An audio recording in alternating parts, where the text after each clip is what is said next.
Hello, this is Caroline from Stormbringer. I'm here in Vienna today doing an interview with DevinTownsend. So, hello, Devin. Hey. So, do you enjoy the tour so far? What are your impressions? Yeah, it's. I guess this is the first real headlining European run that I've done with this group of people and this music, and it's been very successful. Actually, it's probably been the most successful tour that I've done out of any tour. You know, like, I mean, I think 70% of the shows around there have been sold out, and it's like that's never happened before with any band, right? So, well, any band that I've been in, at least, right? And so I'm very like honored to be here. I think it's really cool, man. Okay. So, is there one show that especially stands out for you till now? How about tonight? No, I mean, it's hard to relate. I mean, there's some shows that have been bigger than others, and you know, and each country as well has its own idiosyncrasies in terms of like the audience and how they react and everything. So it's hard to kind of gauge.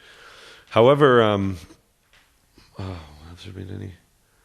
You know, I just end up just kind of showing up at the gig and then doing my best, and then because I don't have my glasses on, it's very difficult for me to tell like the difference between one show and another, right? Hey, doggy. Yeah. How's it going, pups? We have a partner here. Okay, he's here for the interview. Yeah, so we're going to interview. He's here for his interview. He thinks it's a toy. I got it. Okay, so let's go on. So how is the process on your 4-album project going so far? Are there any news on the 4th album yet? Yeah, they're all done. They're all finished. Yeah, like we're just waiting for the artwork for Deconstruction now, but Ghost has been done for several months. Deconstruction, the mix and the mastering finished last week, and yeah, I listened to all 4 records in a row last night actually, and I was like a 5-hour listen, right? So, but I'm really happy with it, you know, and I'm really happy that it actually got done, because a lot of times, you know, it was such a kind of grand scheme to kind of do in the first place that there were several moments where I was thinking, well, you're not going to get this done, you know, with the touring, with life, with family and all this stuff, it's not going to get done, right? But it did, and I'm like very satisfied with the results. I think it's like a really, really good project. Yeah. So what is the most personal album for you from all those 4? Is there one you really that stands out? I'd say Ghost. Yeah, the last one. I mean, like when I listened to them last night, I think they're all equal in their own way. I mean, there's going to be ones that people are going to like over other ones, right? I mean, Key has a very nice environment that it creates, and I think Addicted is, you know, a fun record and sounds good, and Deconstruction's like off the hook. It's like really pretty far out there. But Ghost is like, it was just, there was no drama to it, you know? And it's like there was drama with Key, there was drama with Deconstruction, there's drama with Addicted, there's just drama. But Ghost is the only record I may have ever done that didn't have drama. You know, the people involved with it were like, there's no drama, you know? And it was just, I don't know, to me that was just such a reward for, you know, in some ways it's almost like, okay, well, here we're going to give you one record that's going to be like nice to do, right? And will it be the one that people like the least? I would say probably, right? Because it's very quiet and it's very mellow and there's flutes and it's singing about peace and all that sort of stuff. And no one wants to hear about peace. Everybody wants to hear about how horrible things are, right? So, well, things are horrible enough right now, so I guess maybe. Thing, right? But I, for me, when things are horrible, I don't want to listen to other horrible things. I would like to listen to something nice, right? But I guess that being said, there's Deconstruction. I think Deconstruction makes you feel, you know, not horrible, but something like that, right? So I think that, you know, I think there's basically something for everybody in there. But in terms of my personal favorite, I'd say it would be Ghost, yeah. Okay, that's great. Looking forward to hear it. So, do you generally have one piece of music you'd say, this is the one you really describes you best? No, I wouldn't say any of them describe me at all. Well, I mean, they do, but only elements, right? Like, I think maybe albums like Terria were like very representative of who I was then, and you know, when I was making all 4 of these records, they all describe certain elements of me, right? But I mean, who I am truly, I think, is independent of music, right? Like, music is my way of kind of expressing how I interact with, you know, the world or my friends or you know, the environment or whatever. But who I am has very little to do with music. Maybe acoustic music has more to do with me because it's like you and a guitar, right? But I think as soon as you start layering things in Pro Tools and, you know, and like big drum kits and like orchestras and all that stuff, you're making really exaggerated statements, right? So I think, to be perfectly honest, it's like, which in actual fact is why I was always drawn to flute music, because it's, you know, it's just like breath through a stick, basically, right? And I mean, so that way it's like a real direct way of communicating, right? And I think in my musical like parameters, acoustic guitar or maybe even bass guitar is like a way for me to be direct, right? But all the records are like, you can sculpt yourself into like being whatever it is that you want if you have enough time, right? You can make yourself into like king of the universe if you've got enough plugins and, you know, enough time. So There's no special interpretation for you, so everyone can kind of put their own interpretation on it? Well, I think that there's, I mean, I've got my own interpretation. I mean, when I write, there's always a theme. There's always like a way that I interpret it in order to be like inspired by it, right? But in terms of like a message or in terms of something I'm trying to put across, like none, right? I mean, there's a story, but does the story make any sense? I mean, probably not in 2 years. You know what I mean? Like right now it kind of makes sense, but I mean, as I grow and as I change, I may look back and I'll probably look back and go, well, that was stupid. You know what I mean? But I think it's like being willing to like fail is like a really good like attribute as an artist, right? Because then you're like, it's like, okay, well, I'm going to do that because I feel like doing it, right? But I mean, a lot of times people misinterpret things or they want to project themselves into music. They'll hear something that they like and they'll think, okay, well, because that I respond to that emotionally, it means that that person is somebody that I can relate to, or this will become the soundtrack to whatever my interpretation of it is. And I mean, I totally appreciate that because, you know, I do the same thing with music. But I think the thing to always remember is it's like the music is not the person, you know. The person makes the music for sure, but it's not the person, right? Like the person I am is absolutely independent of the music that I make. And the interpretations that other people make, I mean, I can do my best with like interviews and like being concise with lyrics to make sure that they're not misinterpreted, but they're always going to be subject to the person that hears them and what they want to hear, right? But I guess, you know, more than anything at this stage, it's like, you know, you have to be true to yourself and you have to, if you feel like doing something, I mean, with a sense of accountability, of course, you just got to do it, because to not do it is like, you know, slapping yourself in the face artistically, right? Yeah. So, talking about the guest musicians you got on the different albums, how did you find them, or is there any special guest musician who brought a lot of his own music in your work? Well, there's a lot of guest musicians on Deconstruction, for sure. They're very small parts, though, you know, and I wrote them all, right? So it's like, you know, and that's not to say like, well, hey, I'm a, you know, I'm a dictator about music. But in this sense, I mean, the parts are written. I really just wanted to like get different voices because there's so many parts on Deconstruction that having it all my voice just didn't make sense in terms of how I wanted it to come across. So over the years, I've been very, very fortunate to like have met some musicians that I, of course, love the music of, but more than that, get along with on a personal level.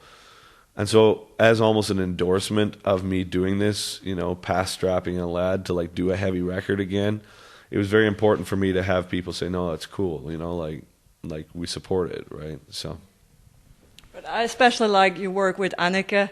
I think that is really a fantastic cooperation. Oh, yeah. Do you consider doing more with her, or is this just a one-time thing? Well, we're doing 4 shows next week together, right? So, I mean, but I mean, in the future, I mean, God, I so rarely think about the future, to be perfectly honest, other than, you know, every time I do think about it, I just panic, right? So it's like, you know. Okay.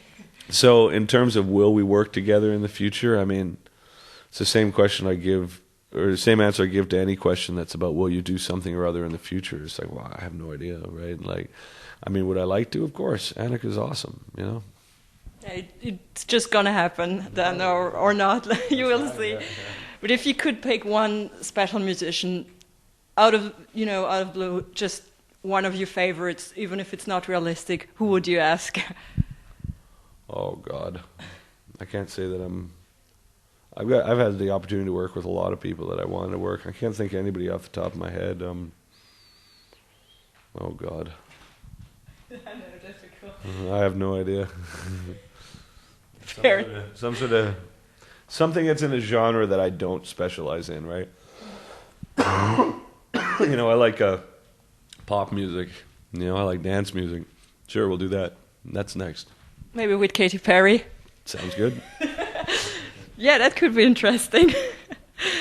So now I want to go back just to the Ziltoid time, sure, yeah. Because this album really has a kind of fascination for me and for many people I know who just wonder, how did you come up with this guy? Well, I think that I've got a kid, and I quit smoking, I quit drinking, and all that shit, right? And I think it's very easy to, if you're making music or if you're doing any sort of artistic expression that gets like attention, it's very easy to step outside of yourself and want to become your music, right? Like we're talking about earlier, right? And I think with the amount of time and effort I spend on making music, what it is, I try and make it like intense, or I try and make it like engaging or emotionally significant or whatever. I spend so much time doing that to a lesser or greater degree I can do it, I think, right? I think I can put across emotions in music that people can relate to, some people. But again, I think that towards the end of strapping, I started getting to the point where it's like, well, it's very gratifying for somebody who maybe wasn't very cool in school or whatever, to like listen to the compliments or listen to the criticisms and like want to be it, right? And then before you know it, like the person that you are, the person that your mother knows ends up leaving, and you end up taking on this persona, right? Of, say in my case, Devin the crazy singer or whatever, right? And then, I mean, that's cool and everything if you've got people that are feeding it, right? Like if you've got like people who like the music or whatever that keep saying, oh, no, that's you, that's right, you're our hero or whatever. It's easy to, be all uppity about it. But in the real world, that doesn't carry any weight, right? Like you're just being an idiot. You're being delusional, right? So when I quit smoking weed, I realized that there was a part of me that was like becoming that. And I was just like, oh, I don't want that. I don't want to be not me. You know what I mean? Because then I'm going to make decisions artistically that are going to be based on like following that rather than going, well, I want to make Key now, or I want to make Ghost now, right? So I figured the best bet would be to like separate that identity and like make it a character. And so I could continue to do it in a way, but it just, it'd be very obvious, I mean, on an artistic front, that it's like, that's not me. It's a puppet, right? It's like, he's being controlled by other people's intentions, right? And so that metaphor like works great for me because, I can make him talk and he can be an idiot and he's like, yeah, right? But I mean, like, the thing with Ziltoid is it's like, he's a puppet, and there's the bottom line, you know what I mean? But he's a personification of that kind of like image that a lot of times some people in music and art like want to believe themselves to be. They want to believe that they're not just like a nerdy dude from Canada or America or Vienna or wherever they are. They want to believe that there's some like extraterrestrial, fourth dimensional, like world-saving, martyr or something, right? And I think that Ziltoid is like a great parody of that, because in a way you can like let him be that, and it's all like humor, so you can like exercise like a lot of those kind of like emotional hang-ups by having this like dumb puppet like live it out, right? Yeah. And for me it's like, it's health. It was healthy, I think, for me to like make him, because then it you know, because standing back from it, you know, and he's got the stupid hair, and he's like, I'm the king of the world, and all this shit, right? And you watch it, you're just like, oh, it's hilarious, you know, it's like stupid. Yeah. But a lot of times you can't see the forest for the trees if you're doing that yourself, right? Like if you're like, you know, pontificating about how great your music is or about how smart you are or whatever, right? Sometimes, you know, if you ever stood back from yourself, you'd just be like, you're an asshole, right? But being able to stand back from Ziltoid, you can say, no, he's an asshole, right? Like, yeah, that's great. But would you ever consider to do another Ziltoid show? Oh, yeah. Tons of stuff coming up with Ziltoid. He's got a lot to say, right? He's still got to save the world, right? So there's going to be another, like at the Tuska Festival, you did this Ziltoid. Well, there's going to be the next big project I'm working on. There's going to be a couple little things I'm working on, right? But the next big project is called Z Squared, and that's like Ziltoid 2, right? Awesome. And it's like, you know, it's going to be ludicrous, right? Okay, I'm looking forward to this. So I'm finished with my questions here. Do you have anything else you want to tell to the world? Oh, to the world? I got to pee. Wonderful. So we'll let you go. Thank you very much for your time. It's awesome. Thank you.